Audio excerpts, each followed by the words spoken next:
அனைவருக்கும் வணக்கம். நாளைய தினம் திருப்பாவையினுடைய 6வது பாசுரம். ஆண்டாள் 30 பாசுரம்.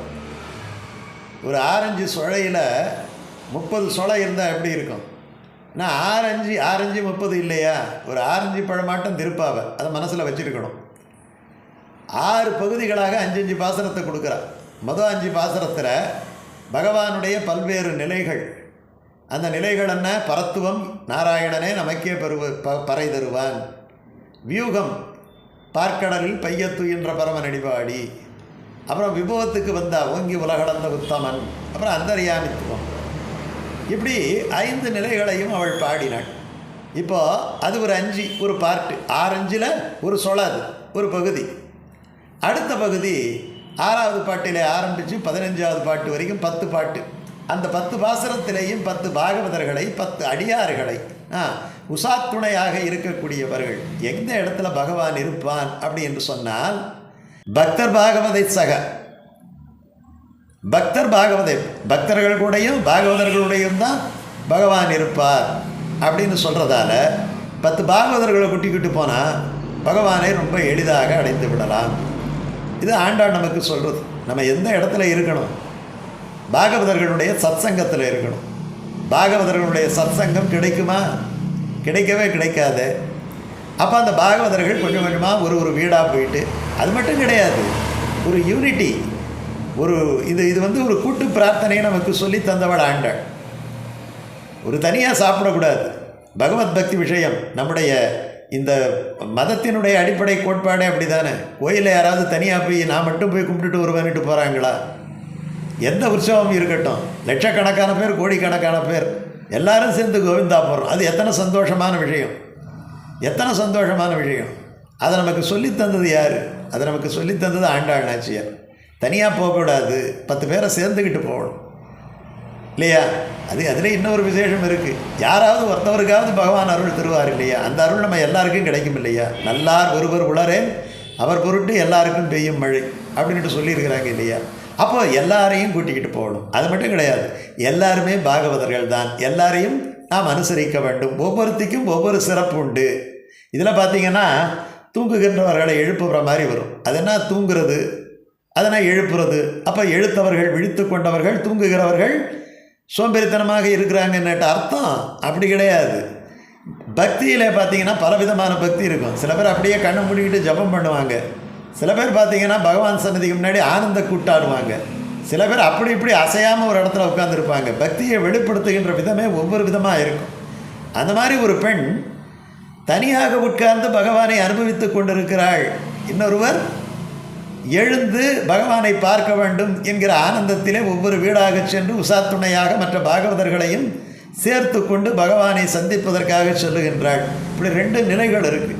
அந்த 2 நிலைகளை வந்து ஒரு ட்ராமேட்டிக்காக சொல்கிறது தான் இந்த 6வது பாட்டிலேருந்து 15வது பாட்டு வரைக்கும். இது ஒரு அற்புதமான ஒரு நாடகம், ஒரு பக்தி நாடக காப்பியம். ஆண்டாள் எழுதுனது சாதாரணமான விஷயம் கிடையாது. இது அனுஷ்டான பிரபந்தம், ப்ராக்டிஸ் பண்ணக்கூடியதுன்னுட்டு அர்த்தம். வெறுமனே சொல்லிட்டு போகிறது கிடையாது. இப்போ இந்த பாட்டை பார்ப்போம்.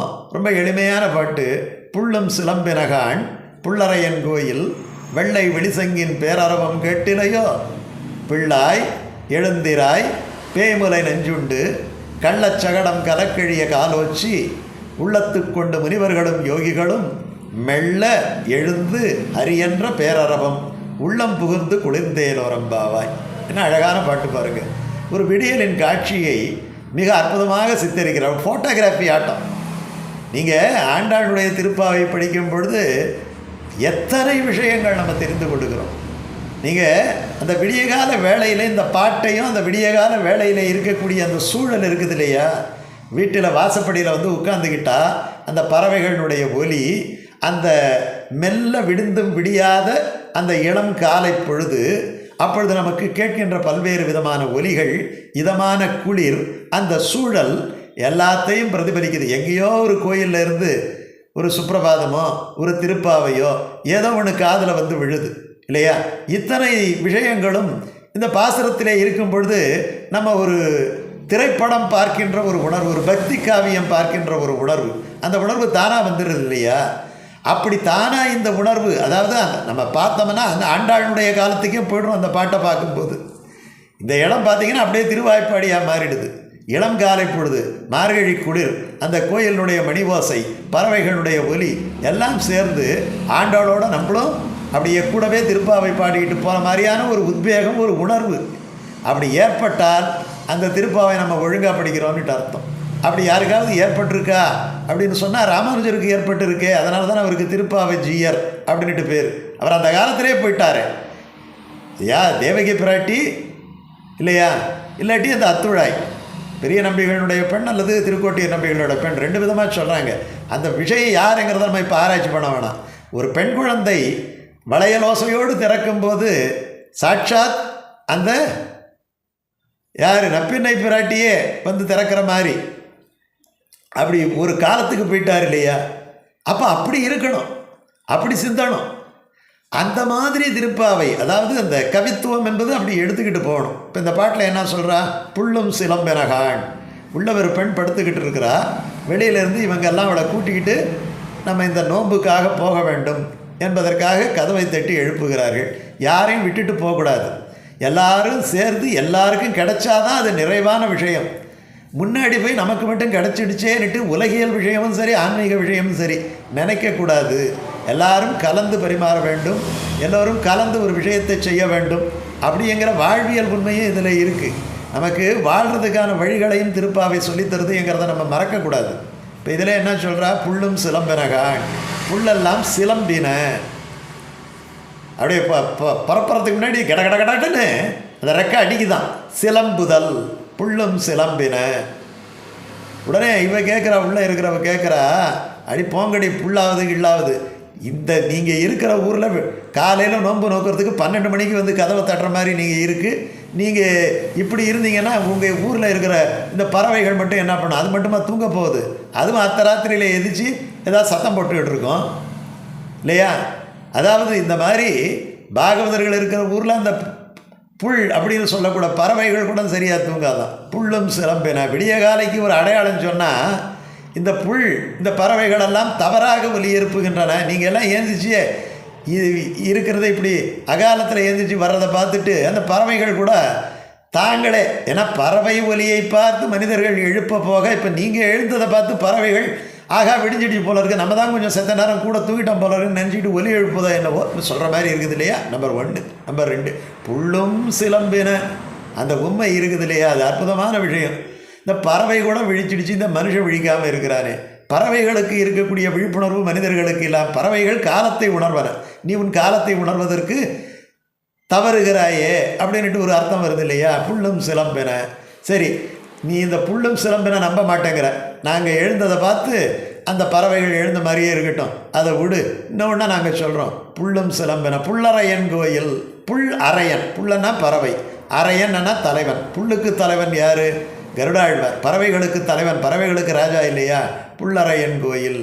அந்த கருடாழ்வார் கோயிலில் வெள்ளை விழிசங்கின் பேரரவம் கேட்டிலையோ, அங்கே சங்கு ஊதுது. அந்த காலத்துலலாம் கோயிலில் சங்கு ஊதும். அந்த சங்கு விடிய காலை கோயிலில் பூஜை ஆரம்பிக்குது, அதுக்காக வெள்ளை விழிசங்கின் பேரரவம், அது கொஞ்சம் நெஞ்சமாக கேட்குது. சாதாரணமான செவிட்டு காதாக இருந்தாலும் அந்த காது கிழியிற மாதிரி கேட்குது. நீ நல்ல காது தானே, நல்லா கேட்கக்கூடிய திறன் படைத்தவள் தானே, உன் காதில் அது விழலையா. புல்லறையன் கோயில், வெள்ளை விழிசங்கின் பேரரவம் கேட்டிலையோ. வெள்ளை விழிசங்கு என்பது பாஞ்சசன்யம், அந்த பகவானுடைய அந்த சங்கு, அந்த சங்கினுடைய ஒலி உனக்கு கேட்கலையா. பிள்ளாய், பிள்ளாய்னா இளம் பெண்ணுன்னுட்டு அர்த்தம். புதிதாக கோஷ்டிக்கு வந்த பெண் அப்படின்னு வியாக்கியாதா சொல்கிறார். பிள்ளாய் எழுந்திராய்.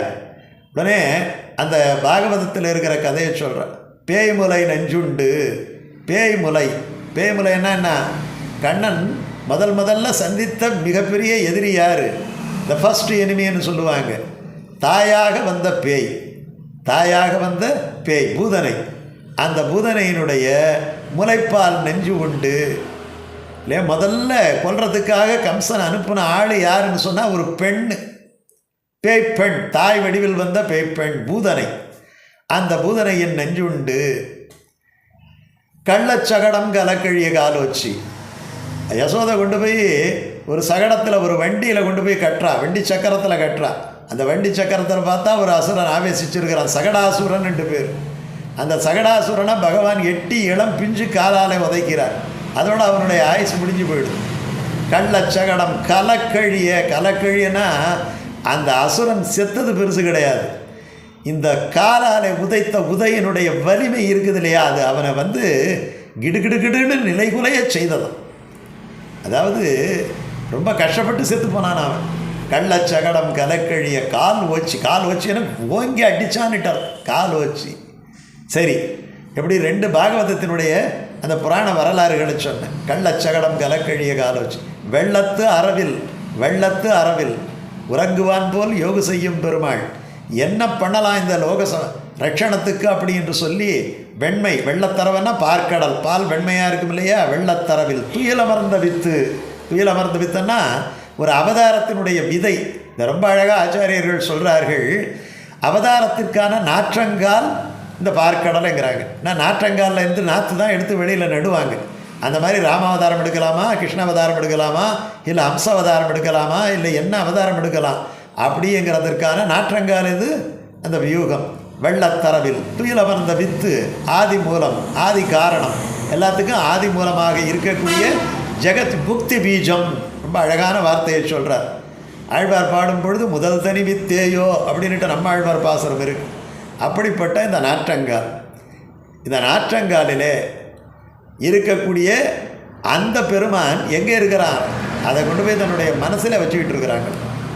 வெள்ளத்தளவில் துயலமர்ந்த வித்தினை உள்ளத்து கொண்டு அந்த பெருமானை மனதிலே ஹிருதய கமலத்திலே நிறுத்தி முனிவர்களும் யோகிகளும், முனிவர்கள்னா அப்படியே நினச்சிக்கிட்டு இருக்கிற மனநசீலர்கள், யோகம் செய்து பகவானை யோகாபியாசத்திலே அடைகின்றவர்கள், கைங்கரியபரர்கள், இப்படி நிறைய அர்த்தங்களை சொல்லலாம். முனிவர்களும் யோகிகளும் மெல்ல எழுந்து பகவானை மனசுலேயே வச்சுக்கிட்டு இருக்கிறாங்களாம். விடிய காலம் பூஜை பண்ணுறதுக்கு எழும்போது அவசரப்பட்டு தடார்னு எழக்கூடாது. இப்போ டாக்டர்லாம் இதுதான் சொல்கிறாங்க, விடிய காலையில் ஏந்திரிக்கும் போது ஒரு 2-3 நிமிஷம் படுக்கையில் ரிலாக்ஸ் பண்ணி நிதானமாக நீங்கள் ஏந்திரிக்கணும்.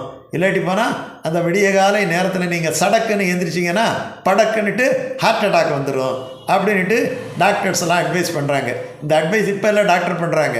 ஆனால் ஆண்டாள் 1500 வருஷத்துக்கு முன்னாடியே ஒரு அட்வைஸ் பண்ணிட்டான்.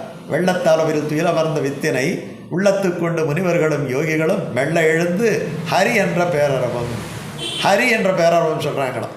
இந்த ஹரின்னுட்டு சொல்லணும். காலையில் எழுந்திரிச்ச உடனே என்ன பண்ணணும், ஹரி என்கிற வார்த்தை 7 முறை சொல்கிறாங்க. ஹரி என்ற இப்படி ஒரு ஆள் சொன்னால் கொஞ்சமாக இருக்கும்.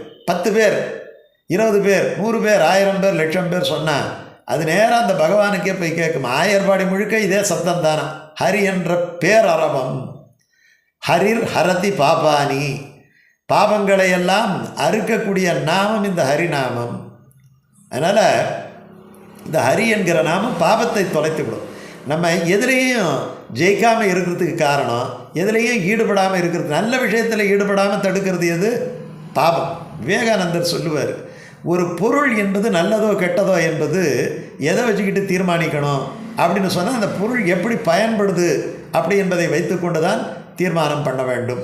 நம்முடைய கையோ காலோ நல்ல விஷயமாக கோயிலுக்கு போய் கும்பிடுறது, கோயிலுக்கு போகிறதுக்காக கால் பயன்படணும், கோயிலில் இருக்கிற சுவாமியை பார்க்கறதுக்காக கண்கள் பயன்படணும், ஏழைகளுக்கு உதவி பண்ணணுங்கிறதுக்காக இந்த கைகளும் கால்களும் பயன்படணும். இப்படியெல்லாம் வச்சா இந்த கருவிகளெல்லாம் பயனுள்ளவை, புண்ணியம் செய்பவை.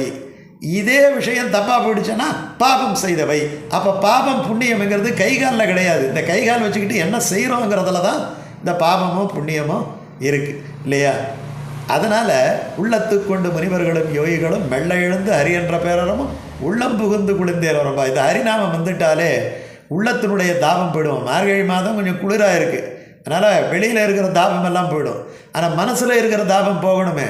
மனசில் எத்தனை ஆத்தாமை இருக்குது, மூச்சு விட்டால் புஷ்ஷுன்னுட்டு அந்த வெயில் காற்று மாதிரி அப்படியே வருது இல்லையா, எத்தனை டிகிரி டெம்பரேச்சரில் வருது. அப்போது அதை குளுமைப்படுத்தணும். ஏன்னா மனசு குளுமையாக இல்லை அப்படின்னு சொன்னால் அதில் பிபி சுகரு எல்லாம் வரும். அப்போ அது குளுமையாக இருக்கணும்னு சொன்னால் ஹரிநாமத்தை 7 முறை சொல்லு, உனக்கு பிபி வராது, சுகர் வராது. இது யார் சொல்கிறது? ஆண்டாள் சொல்கிறா இந்த பாட்டு. ஆக இதில் ஒரு பெண்ணை அவர்கள் எழுப்புகின்றார்கள். உள்ளத்துக்கொண்டு முனிவர்களும் எப்படி கண்டுபிடிச்சா? பெரியாழ்வார் தான் சொல்கிறார். இந்த பார்க்கடல்நாதன் பாம்பு படுக்கையோட கூட திருமகளோட நேராக வந்து என்னுடைய மனசில் இருக்கிறான், இருதய கமலத்தில் இருக்கிறான். அரவத்து அமடியனோடும் அரவிந்த பாவையும் தானும் அகம்படி வந்து புகுந்து என்ன பண்ணுறான், பறவை திரை மோத பள்ளி கொண்ட அந்த பிரானை பரவுகிறான் விட்டு சித்தன் பட்டினம் காவல் பொருட்டேங்கிறான். இந்த பட்டினம்ங்கிறது அது உடம்பு. இந்த உடம்பை காப்பாற்றணும். நான் ஏற்கனவே சொன்ன மாதிரி பிபி வராமல் இருக்கணும், சுகர் வராமல் இருக்கணும், உள்ள காவலுக்கு ஒரு ஆளை போடுங்கிறார். இந்த பட்டினம், இந்த உடம்பாகிய பட்டினத்தை க்ஷேத்திரம்னுட்டு இந்த கீதையில் சொல்கிறான். இந்த ஆத்மா குடியிருக்கக்கூடிய உடம்பா, இதுக்கு குரம்பை என்னட்டு பேர், இதுக்கு குரம்பை அப்படின்ட்டு பேர். இந்த குரம்பையை காப்பாற்றணும், இந்த குரம்பையை காப்பாற்ற வேண்டும். அதற்கு என்ன பண்ணணும், இந்த ஹரிநாமத்தை சொல்லணும், ஹரிய மனசில் வச்சுருக்கணும். இதுதான் இவர் சொல்கிறார். அதனால் அப்படிப்பட்ட விஷயம். இதுக்கு என்ன சொல்கிறாங்கன்னா, பிரகலாதனை கொண்டு போய் மலை உச்சியிலேருந்து தட்டி விட்டுறான். யார்? ஹிரணியன், பெத்த பிள்ளைய. அந்த பெத்த பிள்ளை கீழே விழுந்து மண்டை உடஞ்சி இறந்து போயிடலான்னு நினைக்கிறான். ஆனால் கீழே விழுந்தா தன்னுடைய மார்பில் இருக்கக்கூடிய பெருமாளுக்கு ஏதாவது ஆபத்து வந்து விடுமே, தனக்கு ஆபத்து வந்ததை பற்றி கவலைப்படல. அதனால் அவன் எப்படி விழுந்தானா, 2 கையிலையும் மார்பில் கெட்டியாக பிடிச்சிட்டான். உள்ளே இருக்கிற பெருமாளுக்கு எந்த ஆபத்து வந்துடக்கூடாது அப்படி நினைக்கிறவனை ஆபத்தில் விடுவாரா பெருமாள்? அதனால் அவர் வந்து தாங்கிக்கிட்டார். அப்படி நினைக்கணும். நம்ம உள்ளே இருக்கிற பெருமாளை நினச்சிக்கிட்டோம்னா நம்ம செய்கிற செயல்களெல்லாம் ரொம்ப யோக்கியமான செயலாக இருக்கும். அதனால் அப்படி ஒரு அற்புதமான உதாரணத்தை காண்பிக்கிறார்கள். அந்த நமக்கு ஒரு பறவை ஒலி கூட உத்தியேசம். வியாக்கியானத்தில் என்ன சொல்கிறாங்க, ஒரு புள்ளின் ஒலி கூட. அதில் தான் கோழி கூவென்னுமால் தோழி நானன் செய்வேன் ஆழி வண்ணர் வரும்பொழுது ஆயிற்றுன்னுட்டு ஒன்றையும் பார்த்து கரவாய் காக்கை புள்ளாயின்ட்டு எல்லாத்தையும் திருமங்க ஏழ்வார் பாடி இருக்கிறார். நமக்கு இருக்கக்கூடிய அத்தனை உயிரினங்களும் நம்முடைய ஆத்ம அந்த உய்வுக்காக அவர்களெல்லாம் ஏதோ ஒரு செய்தியை சொல்லுகிறார். அதே போல் இந்த பறவையும் செய்தியை சொல்லுகின்றன என்று ஒரு அற்புதமான விஷயத்தை இந்த திருப்பாவை பாசுரம் சொல்லுகின்றது. மறுபடியும் அந்த பாசுரத்தை பார்ப்போம். புள்ளும் சிலம்பினகான் புள்ளரையன் கோயில் வெள்ளை வெளிசங்கின் பேரரவம் கேட்டிலையோ பிள்ளாய் எழுந்திராய் பேய்முலை நெஞ்சுண்டு கள்ளச்சகடம் கலக்கழிய காலோச்சி வெள்ளத்து அரவில் துயில் அமர்ந்த வித்தினை உள்ளத்து கொண்டு முனிவர்களும் யோகிகளும் மெல்ல எழுந்து அரியன்ற பேரரவம் உள்ளம் புகுந்து குளிர்ந்தேல் வரம்பாவாய் அப்படின்ட்டு இந்த பாட்டில் இந்த புள்ளரையன் கோயில் வெள்ளை விழிசங்கின் பேரரவம் கேட்டிலையோ அப்படின்னு சொன்னதுனால தன்னுடைய பிதாவும் தனக்கு ஆச்சாரியமான இல்லை விட்டு சித்தன் கோதை தானே, அதனால் பெரியாழ்வார் பெற்றெடுத்த பெண் பிள்ளை தானே, அதனால் தன்னுடைய ஆச்சாரியரும் தனக்கு வழிகாட்டியும் தன்னை ஆரம்பத்திலேருந்து போட்ட வித்து பெரியாழ்வார் தானே இப்படியெல்லாம் சொல்லி தந்தார். அதனால் அந்த ஆச்சாரியனை எழுப்புகின்றாள். யாரை எழுப்புகின்றாள்? பெரியாழ்வாரை பெரியாழ்வார் யாருடைய அம்சம்? கருடாழ்வாருடைய அம்சம் இல்லையா? புள்ளரையன் கோயில் வெள்ளை விழிசங்கின் அப்படின்னு சொல்கிறதால ஒரு ரசமாக சொல்லுவாங்க. இந்த பெரியாழ்வாரை எழுப்புகின்ற துயில் உணர்த்தும் பாசுரம் அப்படின்னு சொல்லுவாங்க. அப்படிப்பட்ட ஒரு பாசுரத்தை நம்ம மனசில் வச்சுக்கிட்டு ஆண்டாளுடைய திருவடிகளுக்கு பல்லாண்டு பாடுவோம். இன்னொரு பாசுரத்தில் நம்ம சந்திப்போம்.